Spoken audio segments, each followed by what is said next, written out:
The interesting test, if I can say so, Piers, is there are limits to this, in fact. You are not allowed to glorify the murder of people on the streets of Britain. You are not allowed to be a member of a prescribed terrorist group in Britain. But I return to the point I made at the start. We allow it. I repeat, we have Hamas commanders living in the UK who take welfare in the UK and use it to commit terror. Why are they not locked up? Because we have laws that we don't pursue. Yeah. We have criminal charges that we don't use. The person in particular I'm thinking of, Mohammed Sawalha, got British citizenship. You're meant to sign a form saying you're a person of good character to become a British citizen. Can you say that somebody who was a former military commander of Hamas in the West Bank is, quote, a person of good character? I'd say not. So again, like the police, like many other people, the border control in the UK doesn't enforce the law, doesn't care to do so. And I repeat, there is a serious problem with this in the UK. Israel, as you can see tonight, can look after itself. I wonder if Britain can say the same. Yeah, listen, I understand that point. You've also said it will have to be counted if the march goes ahead because the British public shouldn't have to put up with it. But what does that mean in reality? You're not endorsing people to go and confront them, are you? No, not at all. I would suggest that if the cenotaph, for instance, comes under attack, there should be a peaceful ring of people around the cenotaph to protect it, as with other monuments. And I think that that's what many people will do. I hope they do so peacefully. But as this goes on and as the provocations grow and grow, I'm very, very afraid from what's going to happen this weekend coming in the UK. Personally, I think it's safer in Israel these days than it is in central London, certainly for Jews. Let's talk, given you're over there right now, what concerns me about what Israel is doing is not their efforts to get rid of Hamas, but because of the particular nature of Hamas embedding themselves amongst civilian populations with the massive amounts of civilian casualties that will inevitably come, and that figure will grow and grow and grow.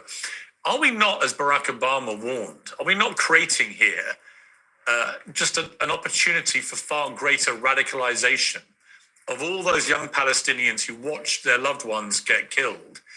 Why would we imagine that at the end of all this, they're going to want to do anything other than to become a new version of Hamas in wanting to exact revenge for what happened to their families? Well, two things. One is, if you just follow the logic of what Barack Obama said, then you just shouldn't do anything. If you're Israel, you should be attacked and just sit back and say, great, we'll wait for the next one. But the second and more important thing is, your question supposes that there is a sort of peaceful Palestinian population in the Gaza who would love a two-state solution, and then a few bad apples in Hamas. I think that's not true. Why is it that when one of the victims of the music festival, a poor young German Jewish girl, who it seems was raped and then brutally murdered and taken into the Gaza naked. Why was it that you can find, and anyone can find this online, a crowd of ordinary Gazans? It wasn't Hamas, it wasn't a Hamas rally. Ordinary Gazans spitting on her body, hitting her body, mutilating her body further as it went down the street. Does that strike you, Piers, as a placid population of peacenik types who are just desperately waiting for a two-state solution to be put back on the table for the millionth time in the last 70-something years? It doesn't seem like that to me. No, but there are over 2 million people in Gaza, and there weren't 2 million people in that video clip. There were a few hundred. So I don't like to make... Yeah, well, a few hundred at random. And did you see anyone in it saying, hey, guys, stop. We're not meant to mutilate the bodies of girls or rape them in public? No, I didn't see that. But then what you're really articulating, correct me if I'm wrong here, but isn't what you're articulating really an endorsement of collective punishment, where you assume they're all guilty? No. And if they don't stand up to Hamas, they're also guilty. And that's where people have a problem, I think, with the moral line here, which is, no, if you hold all the Gazans equally responsible, then is that not collective punishment, which is illegal? Well, First of all, there is some responsibility for peoples in the Gaza. If you elect Hamas and they kill Fatah, and then they remain in power for all of the years afterwards. I'm afraid that there is some responsibility of the people in that situation. You know, when the Germans had Adolf Hitler come to power and voted for him, we in Britain took the view that the German people were responsible in some way. So I'm not for collective punishment per se, but nor am I for this idea that there is something unique going on in the Israeli-Gaza context that we in Britain couldn't understand. Actually, there is one unique thing. In our own history, there is very similar things. But there is one unique thing, which is that the population of Gaza is pretty unique in that nearly half of the population are children. That is a unique situation. No, I'll tell you what's unique about the population of Gaza. It's the only population in the world where people routinely claim the Israelis are committing genocide, but which has a population boom all of the time. I mean, that strikes me as being quite an interesting thing about the Gaza. But as for the moral cruelty, I want to make a very, very important point, if I can say so, on this, which is, you know, people quite often abuse history, and they say things all the time. I mean, about the only thing anyone from history knows is about the Nazis. Here's something I can tell you with absolute certainty, Piers, having not just seen some of the results of what Hamas did on the ground here in Israel a few weeks ago, but having watched the videos of the unedited footage, which I was one of the journalists was sadly allowed to see the other day. I can tell you one thing: the comparison between Hamas and the Nazis is insufficient. And sorry, there's an incoming.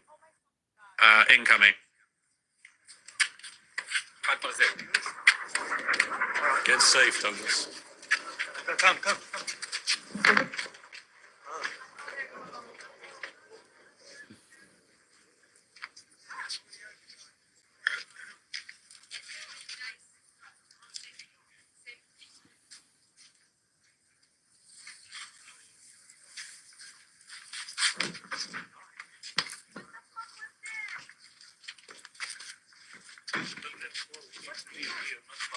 Are you okay, Douglas?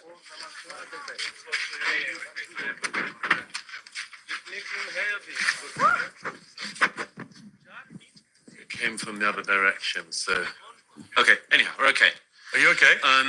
Let's just it's fine. Sorry, it was a rocket coming. It looked like it was just going to land on us here. Which way was that rocket coming from? Okay. Is it coming from Gaza or from Israel? Yes, it seemed to be coming from Gaza. So yeah, it's fine. It's okay. It's been happening all day. Let me just finish this point I made. Before we go on, Douglas, Atman, how does that make Sure. you? How does that make you feel? What just happened there? I mean, it's I'm a little used to it. I was in Ukraine last year and was in Kherson and Odessa and Mykolaiv, and when the Russians were shelling it, so I'm a little used to it. But just if I can just finish this point, you know, there's a lot of banging going on, but anyway, we'll keep going. Well, look, if you need to stop, Douglas, we understand. No, don't worry. If we need to stop, I'll run to the shelter, I assure you. The thing that struck me, you know, Piers, about seeing the 7th of October footage was that even the Nazis were actually ashamed of what they did. You know, SS battalions who spent their days shooting Jews in the back of the head and pushing them into trenches had to get very, very drunk in the evening to forget what they had done. The Nazi high command famously had to sort of get around the problem of soldier morale because the soldiers knew this wasn't exactly what their lives were meant to look like either.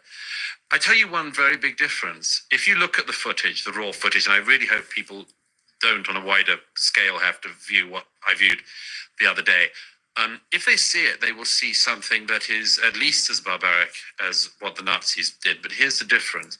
They did it with glee. They were deeply proud. You see people trying to, you know, taking the head off a young Israeli man with a shovel and then calling their parents back in Gaza and telling them, Father, I've killed 10 Jews with my own hands. Get mother on the phone. I want to tell her how great a job her son has done. You know, I come back to this thing. I'm not exaggerating with this. It's very, very interesting, and people need to realize you had this situation with the Nazis, where they also were a genocidal anti-Semitic organization, but they tried to cover their crimes up.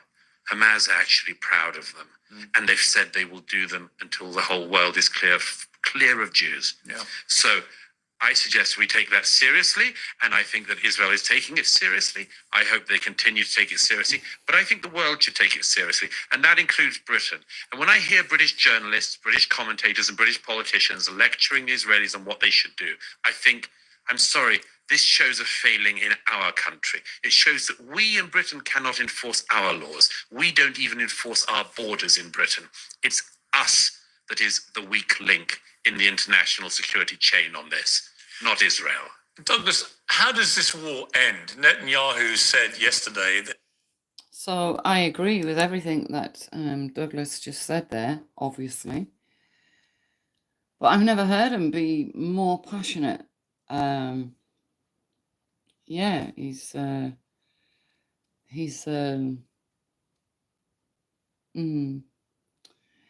very passionate, and the fact that he's actually out there in Gaza, don't anyone think that he's treating it as some sort of speciality. He's well known for going to areas that are war-torn over his career. He's he's just that sort of journalist. He will go to the areas that are suffering, and he's very honest about what he says. And I, for one, agree with everything he's just said. And he's right. We are the weak link, and we're getting weaker. I mean, just because somebody called Robinson and put out a video, I think it was yesterday, saying something about men go down and protect the statues and the cenotaph. The media has gone nuts today. I mean, why? Why are they going nuts? What? So British and English people are not supposed to go and protect the things they hold dearly at the weekend? What? But other people are allowed to march through London every weekend, destroying everything in their path, and asking for an intifada. And we know what that means, don't we? We know what that means. So, when they destroy things, to destroy everything we hold valuable, morals, our culture, it's what they're slowly doing. And it seems that the government has given them a helping hand too. Because I'm sorry, as far as I'm concerned, if we've got a government, the government rules the country, right? So, for me, it's like the government are allowing, I don't care how free speech everything is and all the rest of it, right? I don't care at this moment, because to me, the government are allowing this horrendous thing to happen. It's like the government are weak. They've got no backbone. This is why I miss Maggie Thatcher. All right, I miss the strength of that woman. I'm not saying that everything she did was right, but I miss the strength that she had. Because unfortunately, our government is weak. They shouldn't be in power. Labour can't be in power. I don't know who is going to take over next. But I hope to God it's not the Conservatives. Who it's going to be? I mean, would I rather have a Conservative? You see, it's so difficult, because would we rather have Conservatives? Would we rather have, that's Corrie. Would we rather have Labour? I mean, look at Keir Starmer. I mean, really? Takes his poppy off when he's addressing the religion of peace. Well, I'm going over to address them now, so I'll just get rid of this Poppy. Really? So we want somebody like him as Prime Minister. Like I said, we need a clear out, as Trump said, drain the swamp. So we need a clear out. And that clear out needs to start in the House of Commons, because they are allowing these situations to build up and happen. What goes on in London every weekend and around the rest of the country every weekend need not happen. It need not happen at all. If it was the far right having a protest every weekend, do you really think they'd allow it to keep going on? No. So why is this being allowed to keep going on and on and on? And especially this weekend, with it being Remembrance Weekend. And also, I just want to point out, right, I've seen videos of troops that have to rehearse ready for Remembrance Sunday. They have to rehearse whilst people are shouting by the river and the sea, or whatever it is they shout. Why? Why is this being allowed? To me, our government is the reason we are in the state we're in. And we are now a very weak country. And until somebody shows some kind of will, power, and strength, we're going to get weaker and weaker, till we may as well just all sit down and say, right, this is no longer Great Britain. This is whatever you want to call it, but it's not Great Britain. That's the way I feel, because I've never seen such a weak government ever. It seems to be orchestrated. I mean, and the police, please don't get me started on the police down there. The police are a waste of time. The police will be out in force if they think that, the ordinary Englishman might be coming down to say, hang on a minute, I'm a bit fed up of this, and I'm going to stand by the senator, and I'm going to stand by Winston Churchill's statue, and you can do what you want, but you're not going near none of these things.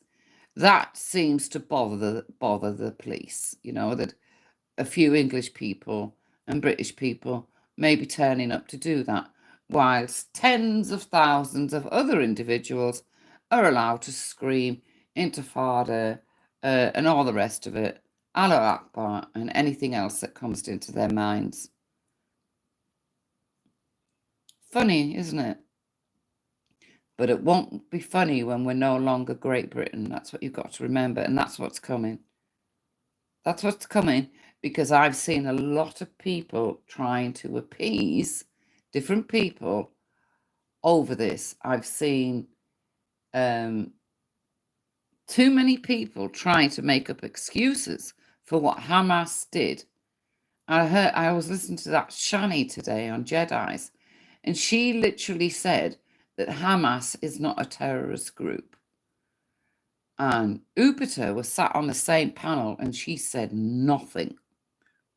I don't know whether it was because she's working on her phone, so she couldn't really speak loudly, but she said nothing. And for some reason, she didn't really have a clue about what Armistice Day, I can't say that word, is about. For some reason, she seems to think it's about praying for peace. I've never looked upon it as that. For me, it's always been about remembering the fallen. Remember the people that gave their lives for this country. That's to me, what it's about. Yeah. So if you've bothered to watch this video, great. If you got bored 2 minutes in, that's great too. Because I've noticed that people are very impatient these days. Very impatient. They want to listen to things that are only 2 seconds long. They're not prepared to sit and listen to anything for longer than 5 minutes. And therefore, what happens, you see, is because they're not prepared to listen to anything for any amount of time, they don't get the full story, i.e., the Jupiters and the moons of this world. They don't understand the full story. And oh, yes, Moon, yeah. I'm glad you took your video down and edited out the bit about me being Myra Hindley. I'm glad you did that, because I was ready to strike you over that. But you took it down, so yeah, I can't strike you over that. But yeah, I was going to do that.